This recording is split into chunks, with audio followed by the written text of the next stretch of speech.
the invitation to present this very much work in progress. As a philosopher, I'm of course wary of all mistakes regarding the law. The topic has been focused a little bit differently than everything else. I'm interested in looking at the roles that state consent plays for the authority of customary international law and its implications for interpretation. Again, to put a philosophical slant on this, why is it that sovereign states might want to bind themselves to be morally obligated to comply with international law, not only through treaties, but through these norms that they have not consented to in any normatively interesting sense of consent? And I'm going to suggest that if we look at the reasons states have for consenting to treaties, those same reasons also recommend and explain why they may want to be subject to non-consent-based sources, such as customary international law. And so the normative principle that I'll explore would be something philosophers talk about as a principle of fidelity, and where the task, the value that this gives, it allows us to influence and even predict the future, which is of great interest not only to us but to our states. And so the rules and principles of customary international law, roughly defined in this way, and then we can discuss the details later, and we are continuing that, faces several issues of disagreement. And several of them concern interpretation, which is the topic of this workshop. And I think the conclusions that we've been discussing have helped clarify some of those, but still, when is a proposed norm of customary international law actually a valid such rule? And what is the specific content of this and how that is shaped? Those are important issues of interpretation. And I'm suggesting that those questions are best answered by, in part, keeping in mind what is it that makes customary international law a legitimate authority? Why is it that states have reason to abide by these norms? Why should they be regarding norms that they have a duty to obey, even jus cogens? And that would help us navigate these issues of interpretation. Historically, and one popular answer to that is, well, there's some kind of tacit or presumed consent of states that explains why they are so bound. I'm going to suggest that this is not the best account of that moral foundation for customary international law. Instead, there's a normative principle behind this, a principle of fidelity. Avoid manipulating expectations of others that you have deliberately induced. And I'll get back to this more in detail. But that to avoid manipulation of expectations helps explain why consent is important as a value, and why treaties one has consented to should be obeyed. And it also provides some justification for customary international law. So that's the sort of the general structure of this argument. And then if I have a benevolent chair, I might be able to provide some more details to this. So a general presumption seems to be that state consent is necessary to establish the legitimate authority. Some say of all public international law, some say at least of some, and then you need to do some interesting footwork to make this come out as tacit or implied consent. That strategy in general leads to several puzzles, at least coming from the outside, and I'll skim through those just to give you a sense of why that focus on state consent seems to sit very problematically with what we see in the treaties. Sometimes states are bound without consent. Jus cogens norms would bind states even if they are persistent objections. Sometimes consent doesn't create legal obligations. And sometimes states' coerced consent may bind them. Aggressor states can be legally obligated to peace treaties that they are clearly coerced into. And sometimes states seem to be consenting, signing up to treaties, not in order to become bound, but rather to acknowledge that they regard themselves as thus bound. So these would be challenges to focus on state consent as the ultimate source of moral obligation. Rather, I think we might identify a common moral ground for those obligations, a principle of fidelity to avoid certain kinds of manipulation, that we owe to others to fulfill their expectations about our own future conduct when we have deliberately led them to form those expectations. This is a norm, a principle that we find developed by Tim Scanlon, Neil McCormick. We can see aspects of this in Hart on Promises. So if that is the normative foundation, do not violate expectations about your own behavior that you have deliberately infused in others. And so how do we create those expectations? One way is by state consent. State consent to treaties is one very effective, very precise, and invaluable mechanism for states to create precisely those expectations.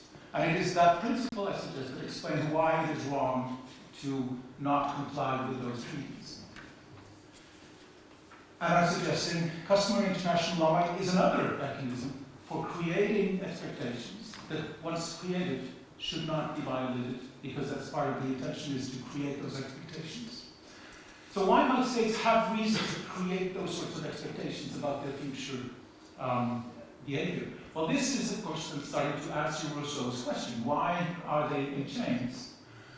And one reason is that by signing up to treaties and thus declaring oneself to be bound, this gives states strategic influence over the future. States can self-bind, and they can bind jointly with others, and that allows them to predict the future in a direction they want. When is that sort of ability important and of value to states? Not always, but it is of value when states can choose on the basis of informed preferences. So states that are coerced into treaties, those treaties have no value from this point of view. Allowing them to consent will facilitate sometimes more fair negotiated bargains. It is of less value to operate with a consent base if other states can block preferred alternatives, or when the distribution of benefits and burdens is less important than simply securing some global public goods across all. Then the value of having consent to treaty, that as a mechanism, is not particularly valuable, I'm suggesting. So this would require that consent can actually correctly signal a state's commitment to self-bind in the future.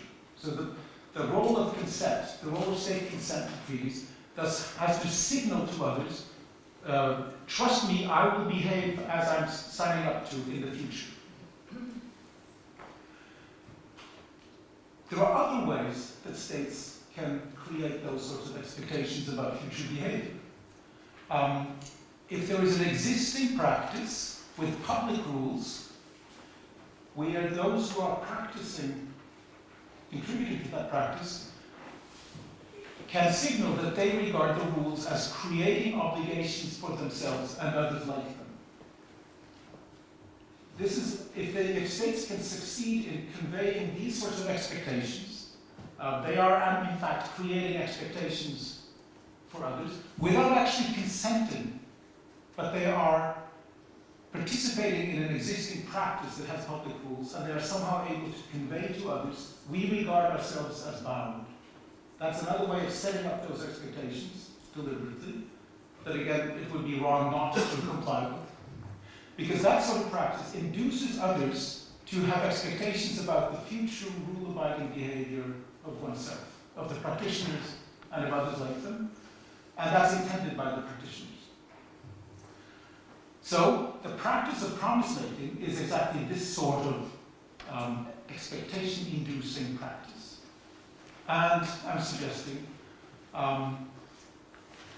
customary international law may be of the same kind. So that, of course, may allow exceptions to those who expressly object to be counted as those like us. But customary international law might be exactly this sort of practice, set up to enable states to express commitment to future behavior without actually relying on express consent. So when white states have reason to induce those sorts of expectations, without using that very handy mechanism of state consent, it's drawn a case for using customary international law or other such mechanisms is preferable, for instance, when prior actual universal consent is impossible, or when it's impractical in some ways. So, for securing certain global public goods, maybe in one case, there are some benefits here. It would allow newcomers, think new states, or those who have so far not actually taken part in treaty making, to benefit from those expectations. This is what it means to sign up to a treaty. And state consent might be a worse or unhelpful mechanism to signal states' commitments in some cases. And some of those cases are norms that help create or constitute sovereign states, and the treaty consent mechanism itself. Those norms cannot be consented to all the way down. Let's explore this a bit. So the scope and the conditions for how and when states can actually give binding consent of the form that creates those expectations are norms of a kind that cannot themselves be based on state consent. And there will have to be some restrictions on how you can use state consent to enter into treaties, so that those treaty binding mechanisms are an ability that states have reason to value. So that those restrictions can help ensure that the obligations states commit to are those that they have good reason to acquire. Implications? So jus cogens norms partly serve to prevent states from being able to create grossly unjust expectations, unjustifiable harms to individuals and so forth. Treaties of that kind is not something that states have good reason to want to be able to signal expectations about. There are various excusing conditions, again, that we would want on the practice of treaty making that help ensure that states actually can only enter into treaties that they have reason to want to be bound by. So threats of force, and so forth. This sort of account would help understand why aggressor states can be bound even by coerced peace treaties, because that sort of moral obligation is one that everybody has reason to want states to be able to enter into. If states cannot credibly commit to stop aggression, the alternative is continued violence till the bitter end. And so there are good reasons for states to say, we won't recognize as valid any treaties that are coerced, except we want to recognize aggressor states being forced to sign peace treaties with legal force. So I would suggest, if I had 30 minutes or 15 minutes, that this approach helps actually address those four puzzles that I signaled in the beginning. It helps us understand the constraints on the role of state consent. And so finally, what are some implications for the interpretation of customary international law? And this is again where this becomes even more tentative and incomplete. My sense from reading the conclusions on identifying customary international law is that it generally supports many of those findings, including those two elements. What stands out clearly is that the judges of these international courts have an extremely important, pervasive role in identifying customary international law. Their discretion and their role in the making and discovery and the complex combined process requires wide discretion. The challenge then is for them to show that they are exercising that discretion appropriately.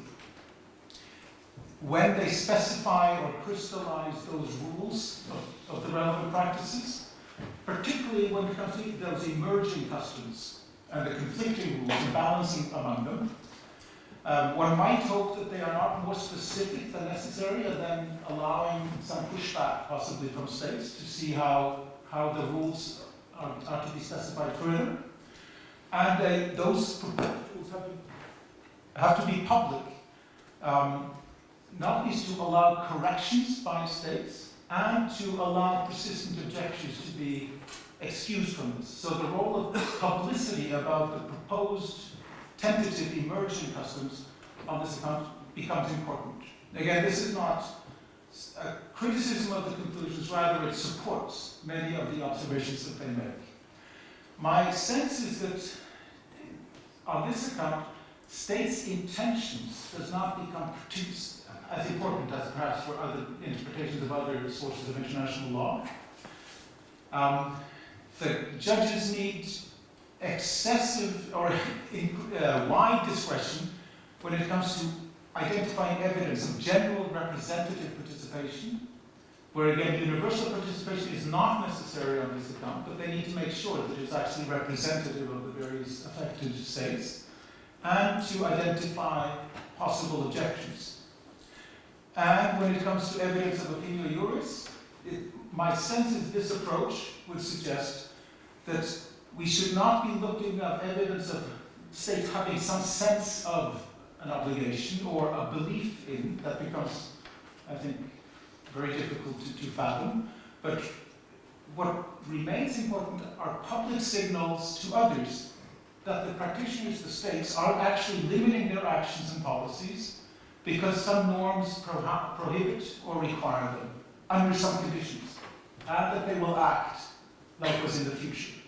And so general behavior, yes, practice, but also verbal acts, expressing deliberate abstention, the denial of violations having occurred, excuses for why this is among the, these are, our case is a case where one of the excusing conditions applies, so we are not bound. So these would be some of the implications for the interpretation.